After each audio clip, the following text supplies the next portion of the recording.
확대된 새정치민주연합 정성호 의원입니다. 내일 생각하는 국회의원 모임의 연구 책임위원을 맡고 있습니다. 바쁘신 와중에도 오늘 토론회에 참석해 주신 모든 분들께 진심으로 감사를 드리겠습니다. 그럼 본격적인 토론회를 시작하도록 하겠습니다. 토론회의 첫 번째 순서인 새정치민주연합 김한길 의원님의 산업화와 민주화를 넘어 인간화 시대로에 대한 주제 발표가 있겠습니다. 큰 박수로 맞이해 주시기 바랍니다.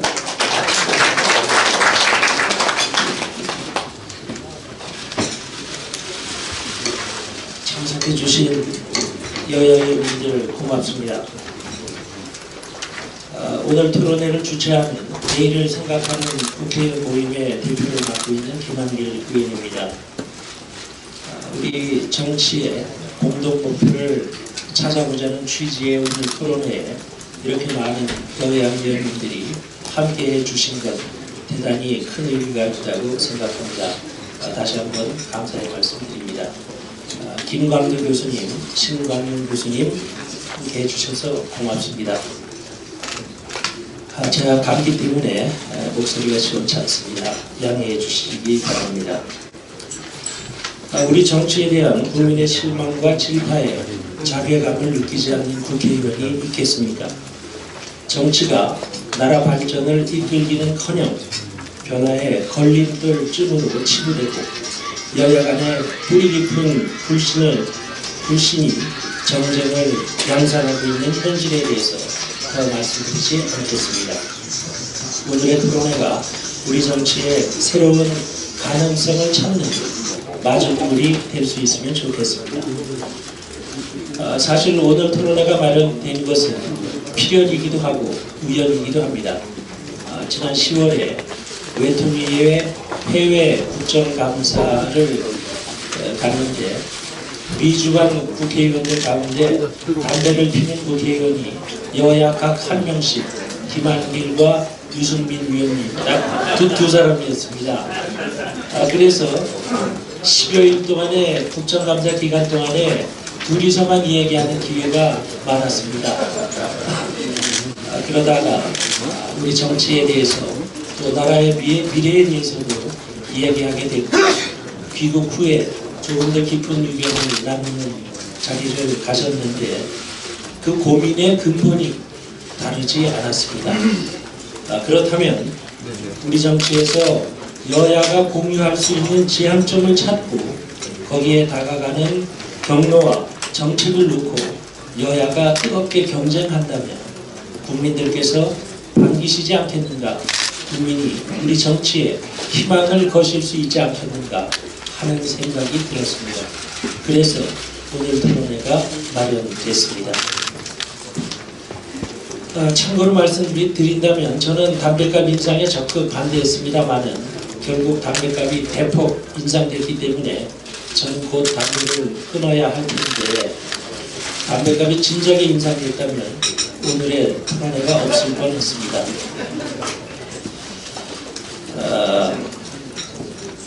발제문을 줄여서 앞으로 17분쯤 말씀드리겠습니다. 최근 몇 달간의 제 문제의식은 세월호는 과연 우리에게 무엇이었는가 하는 것이었습니다.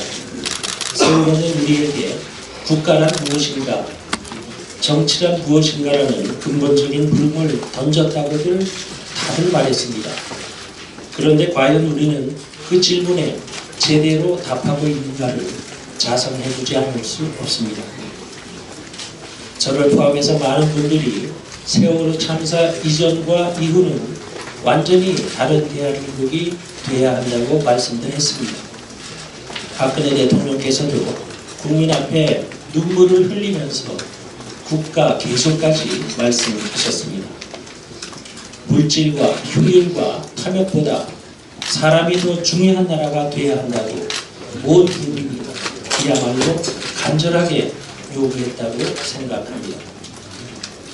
그랬는데 세월호의 교훈이 안전 문제로 축소돼 버리는 것 같아서 안타깝습니다. 국민의 안전은 물론 중요합니다만 세월호가 우리에게 던지는 물음은 보다 더 근본적이고 절박한 것입니다. 과연 이 나라에서 존엄한 인간으로 행복하게 살아가는 것이 가능한지를 세월호는 여전히 우리에게 묻고 있습니다.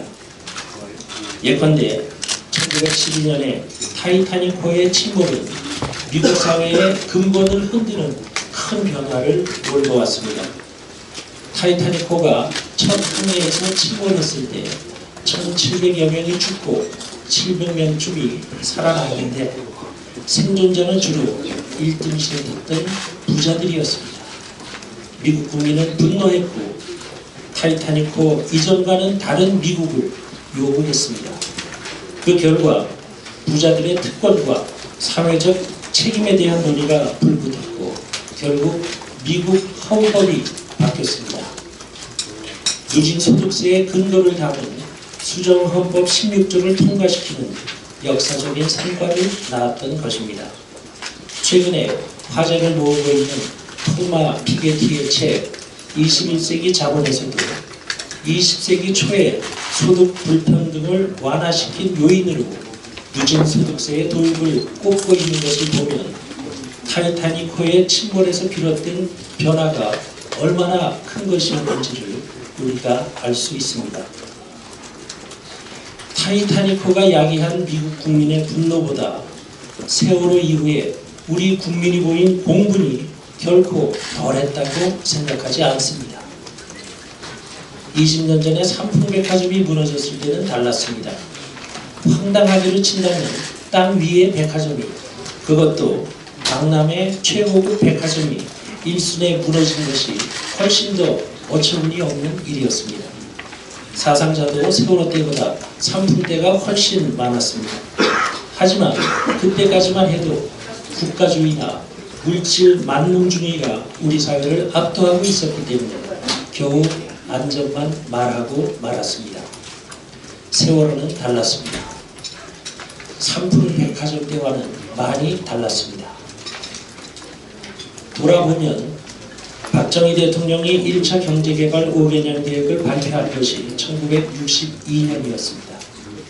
경제개발 5개년 계획은 5차까지 이어져서 1987년에 끝났고 이 25년 동안을 우리는 대개 산업화 시대라고 합니다. 1987년 5년 단임 대통령 직선제 개헌 이후에 5분의 임기를 마친 대통령이 계셨고 이 25년을 민주화 시대라고 할 수 있습니다. 산업화와 민주화의 50년을 매듭짓는 마지막 해인 2012년 그 마지막 달에 지난 대통령 선거가 있었습니다. 산업화와 민주화 시대를 마감하고 무언가 새로운 이름이 붙여질 새 시대를 이끌 대통령을 뽑는 아주 중요한 선거였습니다. 산업화 시대가 생존을 위한 물질을 추구하고 민주화 시대가 민주적 제도들을 갖춰가는 시대였다면 이제는 그 물질과 제도가 사람을 위해 쓰이는 시대가 와야 된다고 많은 국민들이 기대하고 있었을 것입니다. 여당 출신의 박형준 전 의원은 최근에 펴낸 책 한국 사회 무엇을 어떻게 바꿀 것인가에서 이렇게 지적하고 있습니다. 이전에는 국가 발전으로 주어지는 개인의 발전이나 행복을 중시했지만 21세기에는 이런 관점을 전도할 필요가 있다. 개인의 발전이나 행복을 우선 고려하는 국가 발전이라는 관점으로 말이다. 궁극적으로 발전 목표가 시민 한 사람 한 사람의 삶의 질과 행복에 있다는 관점을 유지하느냐 유지하지 않느냐는 결과에서 큰 차이가 있다. 산업화와 민주화를 넘어서는 인간화 시대는 국민 개개인의 행복한 삶을 우선적으로 추구함으로써 결과적으로 국가 발전을 도모해야 한다는 것이 시대적 요청인 것입니다.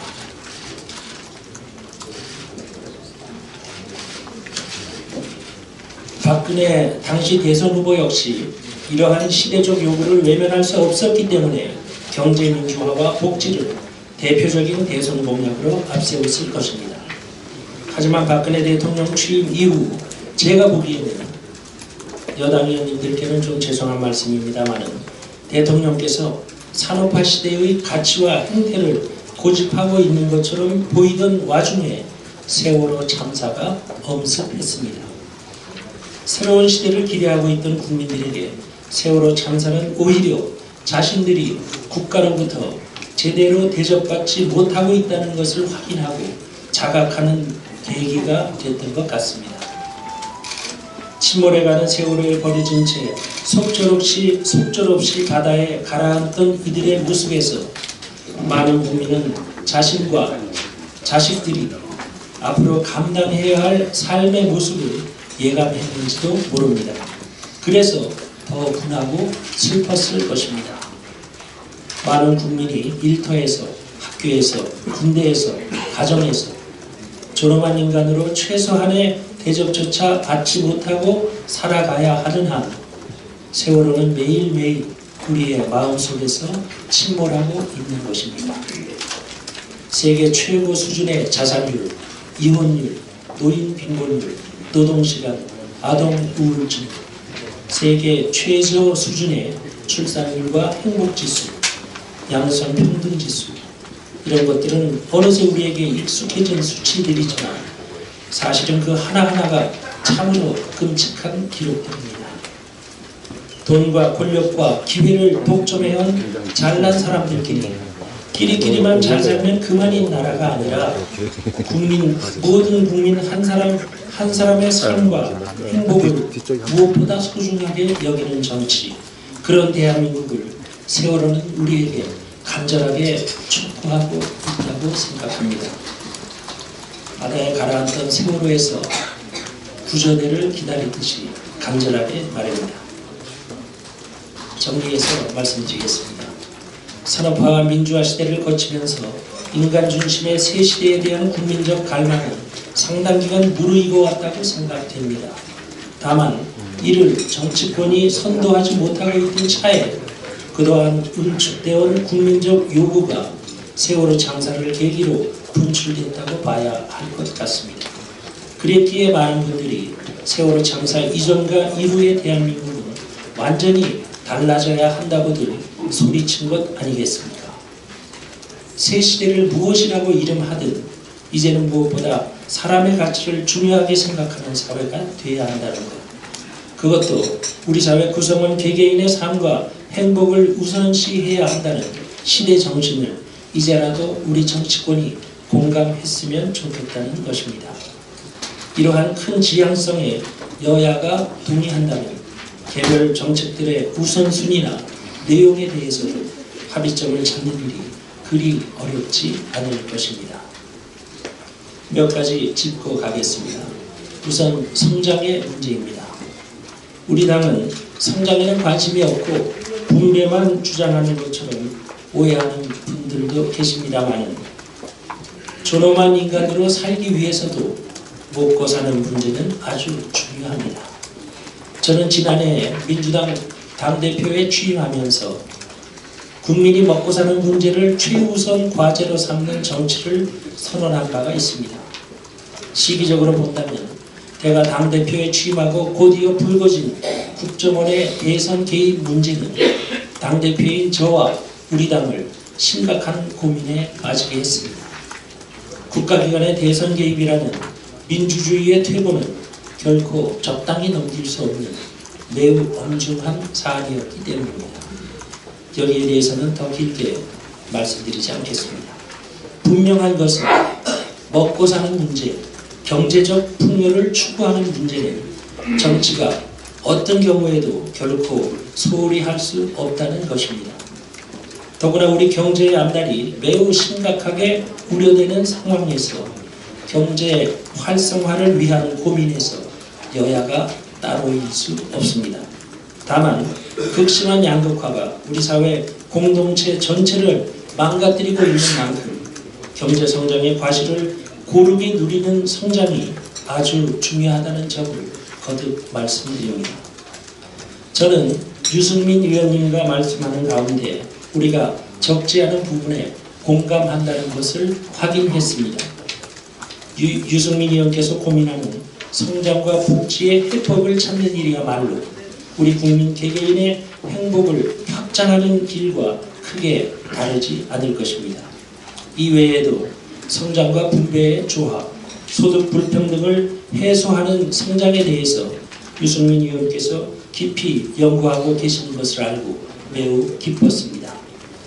제가 주장해온 가계소득 중심의 성장과도 상당한 교집합이 있을 수 있다고 기대합니다. 특별히 유 의원께서 사회적 경제에 깊은 관심을 갖고 사회적 경제 기본법을 제일 먼저 발의하신 것을 높이 평가합니다. 불평등을 초래하는 시장의 문제를 사회적 경제에 대한 지원을 통해 보완해야 한다는 취지에 전적으로 동의합니다. 통일에 대한 관심도 빼놓을 수 없습니다. 분단으로 치르고 있는 유무형의 엄청난 비용이 한반도를 짓누르고 있습니다. 하지만 결과로서의 통일이 무조건 대박이라는 한탕주의식 통일과는 매우 위험합니다. 통일이 대박이기 위해서는 그 과정을 제대로 치르는 일이 먼저입니다. 과정으로서의 통일에 대한 세심한 토론이 정치권에 요구되는 시점입니다. 또 우리 두 사람은 저출산 경향이 향후에 야기할 인구 구조적인 문제, 즉 노동력과 시장 수요의 부족 등에 대해서도 함께 걱정했습니다. 비정규직 대책을 포함하는 노동시장의 안정성과 유연성의 조화 문제는 장기적인 관점에서의 고려가 반드시 필요할 것입니다. 이런 점들에 대해서는 이어서 유승민 의원님께서 더 자세히 말씀해 주실 것으로 압니다. 한 가지 더 말씀드리겠습니다. 저는 세월호 이후에 새로운 대한민국을 말하면서 세 가지 독점 구조, 즉 자본과 권력과 기회의 독점을 타파해야 한다고 주장해 왔습니다. 우리 사회의 사회경제적 양극화를 해소하기 위해서는 소득 불평등뿐만 아니라 기회의 불평등을 바로잡는 일도 아주 시급합니다. 부자 부모를 만난 아이들만 비싼 사교육으로 인류대학에 가서 출세할 수 있는 사회, 특정 지역 출신은 자격이 있어도 중용되지 못하는 나라는 잘못된 나라입니다. 능력과 성실을 갖춘 이들에게 충분한 기회가 주어져야 건강한 나라입니다. 야망의 시대는 가고 세습의 시대가 됐다고들 말합니다. 기본을 갖추지 못한 재벌과 후손 앞에 온 국민이 무릎 꿇는 듯한 굴욕을 느끼며 분노하는 까닭을 우리는 깊이 헤아려 봐야 할 것입니다.